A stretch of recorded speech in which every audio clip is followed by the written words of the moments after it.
Okay, so you're gonna do the presentation. We're going to do the presentation. So, do you want to? Yep. I'm just looking at timing and training units. I know. Athens Borough Fire Department.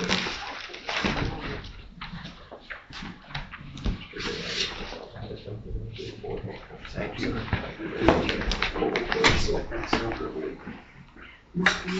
Will we be able to get like a picture of them together? Yep.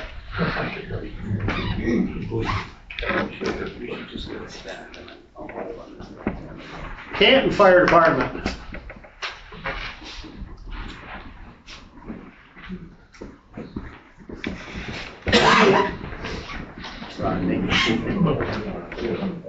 Thank you. Thank you, sir. Thank you.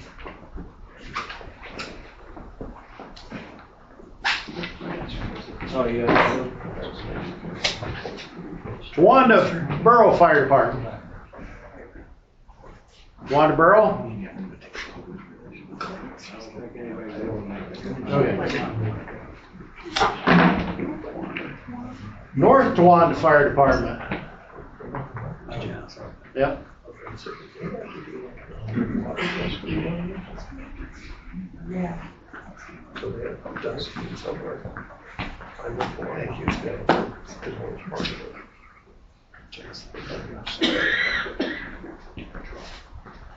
Troy Fire Department. Go.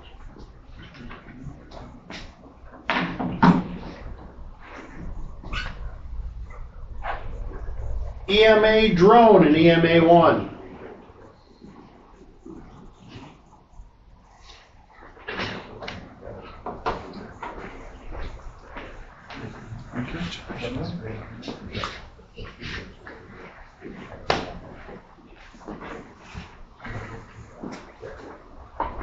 Pennsylvania State Police.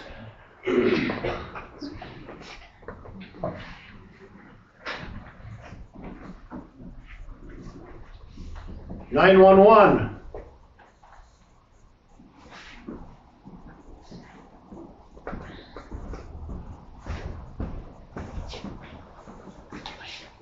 Thank you.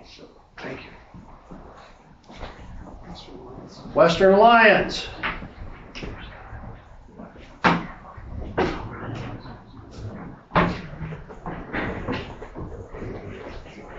Come on, Rodney.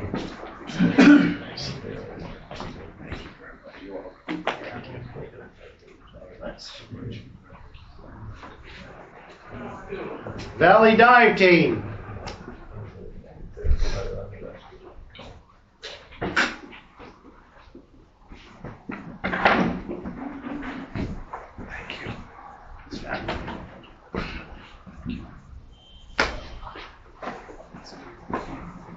Geisinger Lifeline.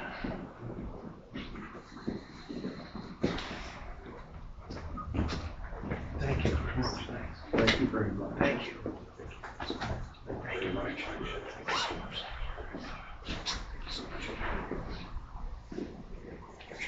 Yeah.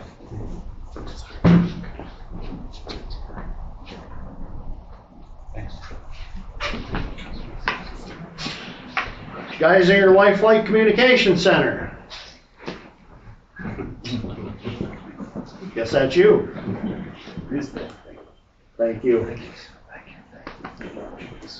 That's it. What a round of applause for everybody.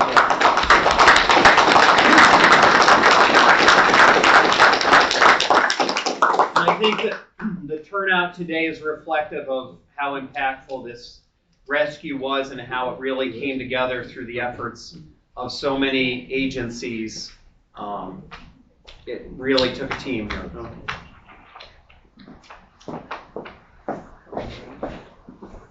You said Jim Buckley wants to. Yeah. Jim, you want to come forward? Sure.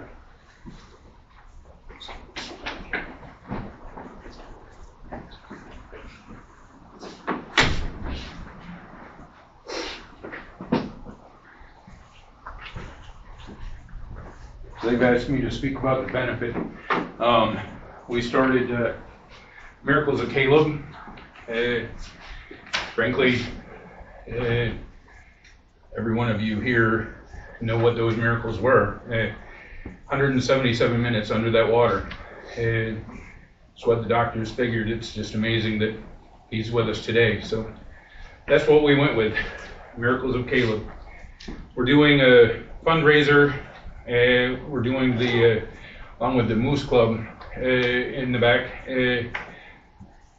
On the 9th of February, we're doing a chicken biscuit dinner with raffles, Chinese auctions, 50-50 drawings, and basically inviting anybody and everybody that wants to come and celebrate, raise some money, help us raise some money. We've had a tremendous turnout, and things just keep, it's amazing how much response we've had from the community and the surrounding communities, and we're incredibly grateful for that. What time is that? My apologies, noon to 4. Okay, and which moose is it? Which moose club? It's 428, correct, sir? No. 429. 429, Canton. Canton? Okay.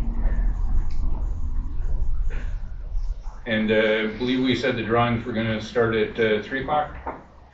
And it's just donation at the door.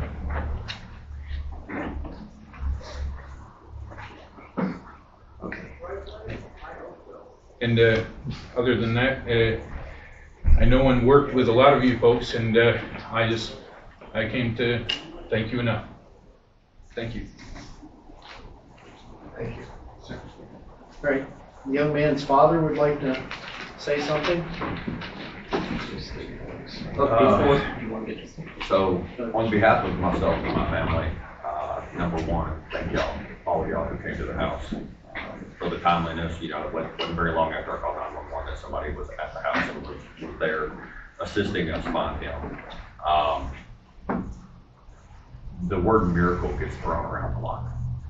And I think in this case, it's warranted.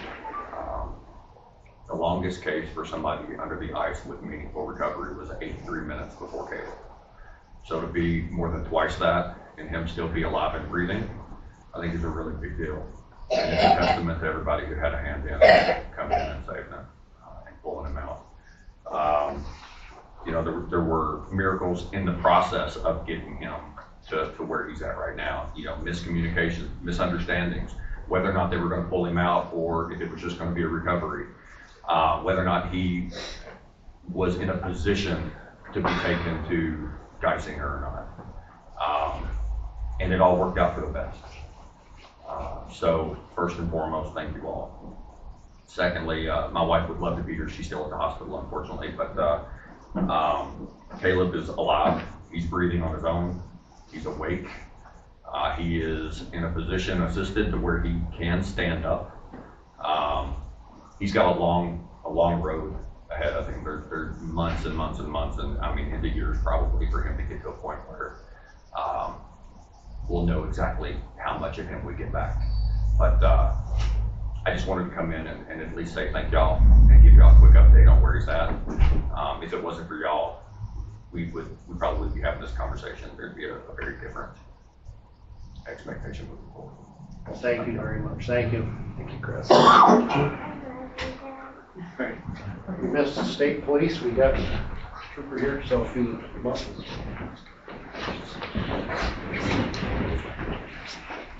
Thank you very much.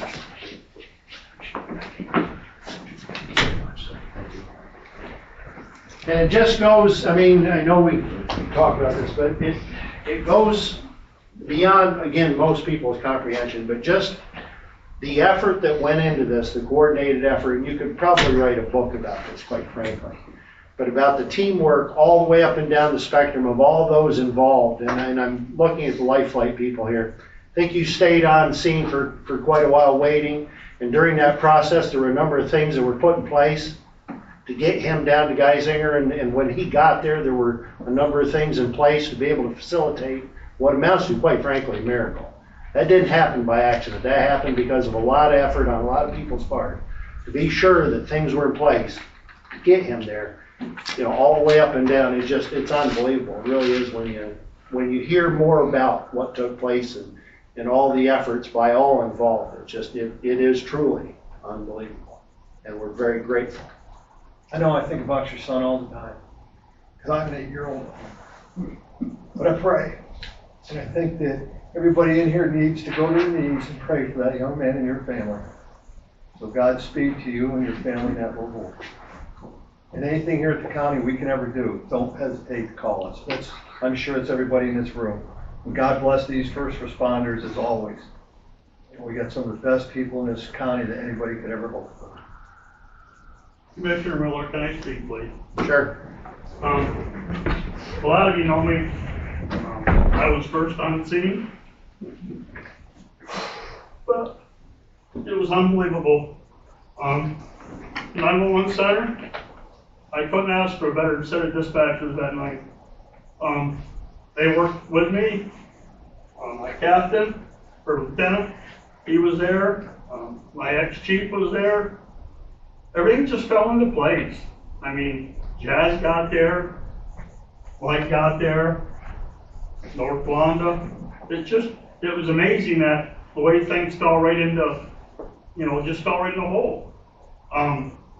We kept praying for the little boy, mom and dad. For what the situation they had, they were unbelievable. They cooperated with us. I asked them to get back. They got back. Any questions we had, they answered very formula to me. It's just unbelievable. The manpower, the flight crew.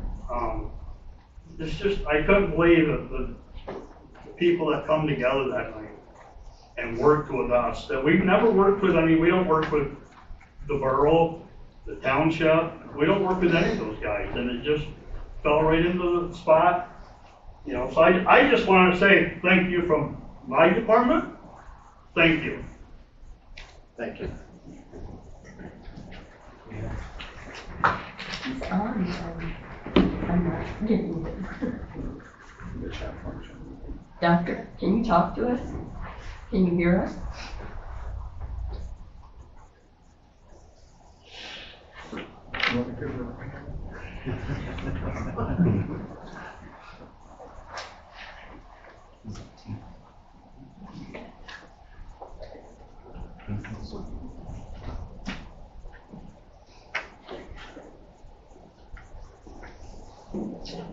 Right here. Is that you?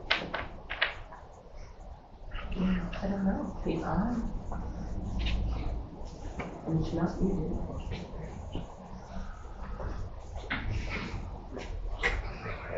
You have a phone number we can call her at the time?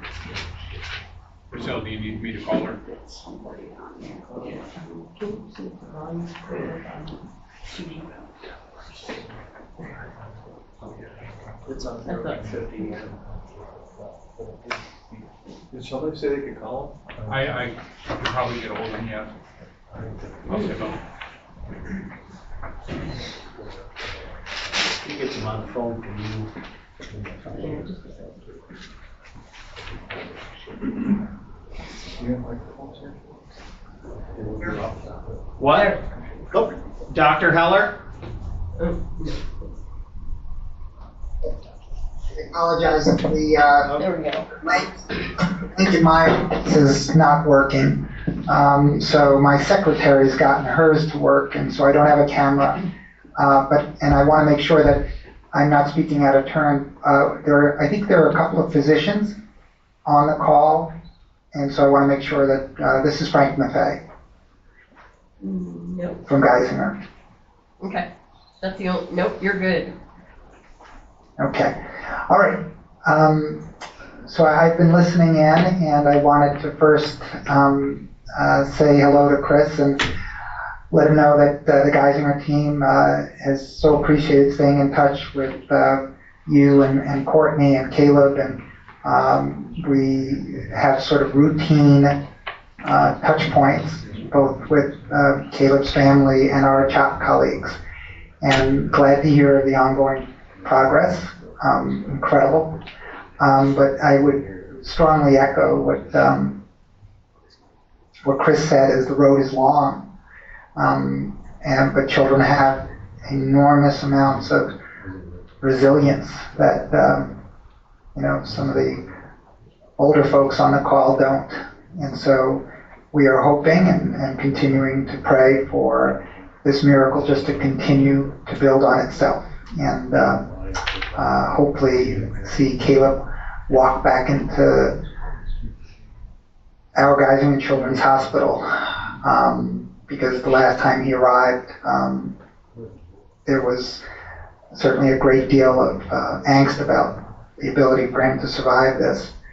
So I'll just, offer my ongoing support to Chris and Courtney and the entire family. I will just comment on what I've already heard. This is actually the second time we've had ice water drowning that defied all rationale and logic to how someone could survive this. And I do remember the last time with this little boy back in 2015, and some of the same things come to mind with Caleb, and if anything, are magnified. And the thing that I would say that I learned most from the previous case and now have had it reinforced with Caleb is there are certain things that are inexplicable.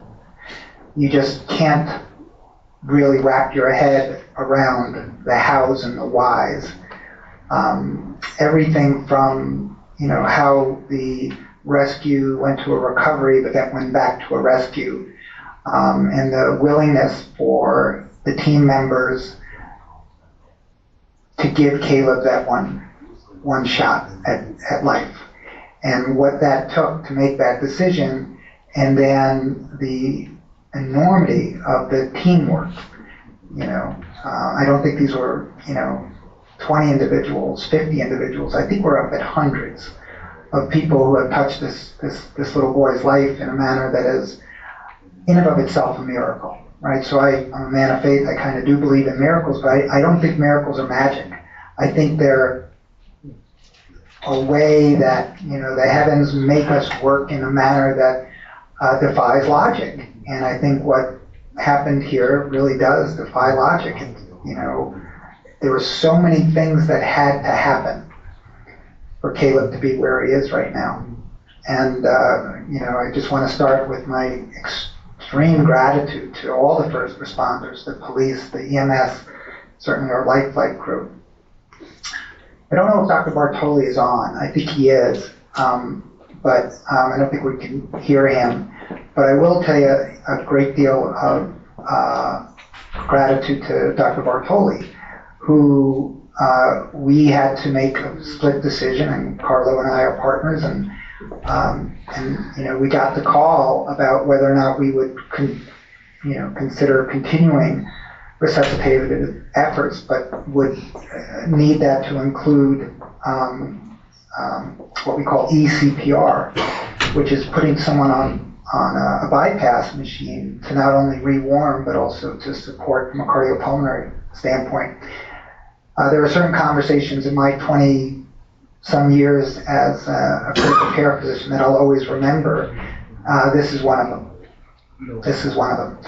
This is Carlo calling and saying, Frank, what do you think? I think we might have a shot here. And we had to make a split decision, because if we were not going to do ECMO, then we were going to have to terminate CPR, or at least consider that. And it was this conversation that had no hubris to it, didn't have pride to it, it didn't have, yeah, let's do this. It was thoughtful, it was calm, but we had this quiet confidence it was the right thing to do.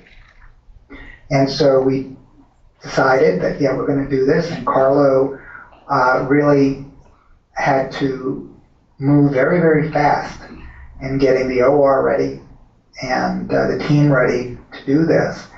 And so, I joined him in the OR to run the CPR while he was getting ready to really do what was the only life-saving technique that could be afforded young Caleb, and that was to put him on ECMO. And that's when I first met Jim, and I met Caleb's wonderful parents. And I think about that discussion, and it was a tough discussion, and I was very measured because I was just, as a physician who everybody thinks has a lot of confidence. Recording in progress. I'm not quite sure I was as confident once I saw Caleb and knew the time that he was submerged. But that quiet sort of confidence that the parents had given us really gave us the opportunity to continue in a manner that was thoughtful, incremental, and scientifically based, that we were going to do these things and see what happens. And that's when Caleb started to show us the miracle side of things. Once we warmed, he was able to get his electrical activity of the heart back. And then we started to see some pulsatility. And then ultimately, even some neurologic signs that said, oh my gosh, Caleb's in there. That would not have happened without the expertise in that OR. Dr. Bartoli, Victor Mallory, the anesthesiologists, all of us that were in there, everyone had a crucial role to play and had to do it exactly right. And I think that happened before he came to the OR. I think that those crucial roles were all of you had, and you all performed, at 100% plus.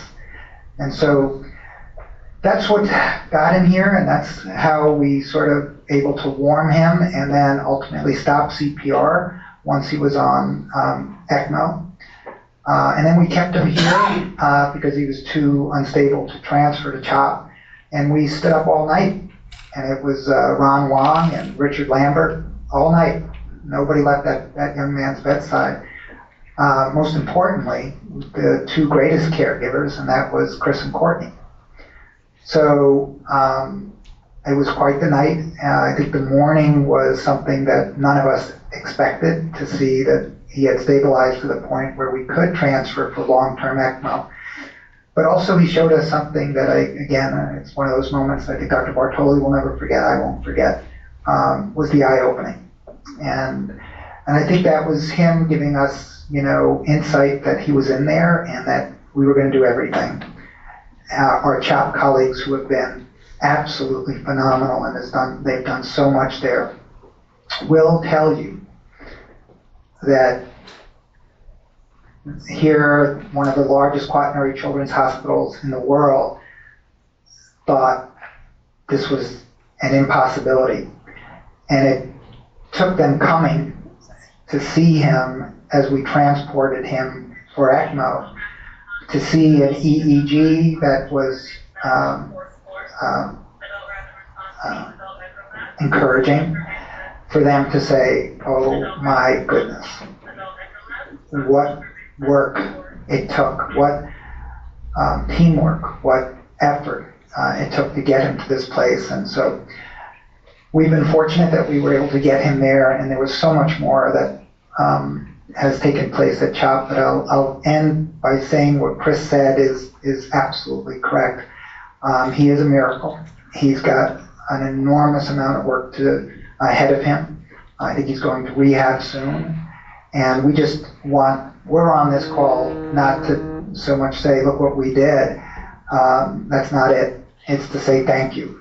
Thank you to everybody, all the first responders, everybody who worked to get Caleb through. The community in Canton has been amazing.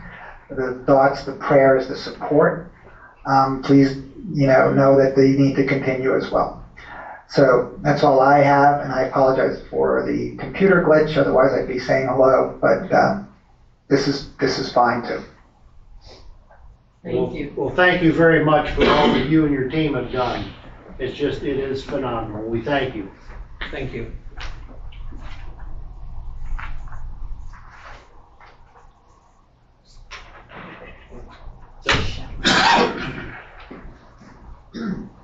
Right, if we get everybody up here to get a group picture with all the teams, please, if we could.